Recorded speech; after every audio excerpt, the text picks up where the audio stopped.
కల్వకుర్తి పట్టణానికి చెందిన తాండ్ర గ్రామంలోని జడ్పీహెచ్ఎస్ హై స్కూల్లో ఉపాధ్యాయురాలుగా తన విధులు నిర్వహిస్తున్న జాంబవంతుల రాజలత గారిని నంది అవార్డు వరించింది. 2024 సంవత్సరానికి గాను ఉత్తమ ఉపాధ్యాయురాలు విభాగంలో రాజలత గారికి నంది అవార్డు వచ్చింది.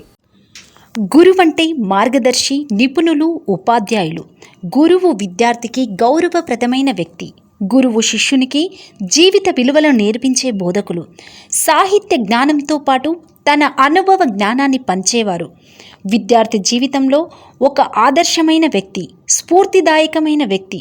విద్యార్థి అభివృద్ధి పరిణామంలో సహాయపడేవారు. తాను పొందిన సామర్థ్యాలను శిష్యుడు పొందడంలో సహాయం చేస్తారు. విద్యార్థి జీవితంలో గురువుకు ప్రత్యేకమైన స్థానం ఉంటుంది. అలాంటి కోవకు చెందినవారే జాంబవంతుల రాజ్యలత మేడం గారు. తన విద్యార్థులకి సులభ పద్ధతిలో బోధన చేస్తూ వారిలో మమేకమై వారి ఉన్నతికి తన వంతు కృషి చేస్తున్నారు. వారి వెన్నంటి ఉండి ఒక మార్గదర్శిలా మారారు. వందే మాతరం ఫౌండేషన్ తరపున అనేక సేవా కార్యక్రమాలు చేపట్టారు. తాను బోధించే పాఠశాల విద్యార్థుల ఆటపాటలలో, చదువులలో ముందు ఉండాలని తన సెలవులను కూడా పాఠశాల విద్యార్థులకు వినియోగించేవారు.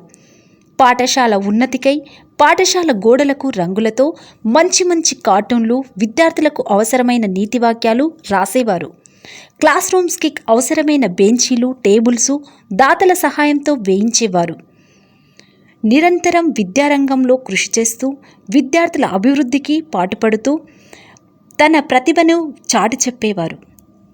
అలాంటి వారికి విద్యారంగంలో ప్రముఖ నంది అవార్డు వరించింది.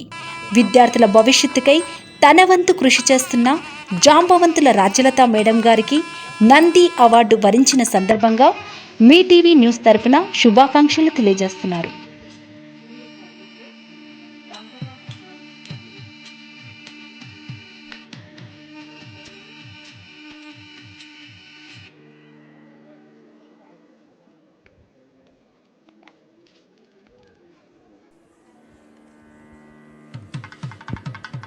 Thank you sir. Me TV తరపున రాజలత మేడం గారికి హార్ట్లీ కంగ్రాచులేషన్స్.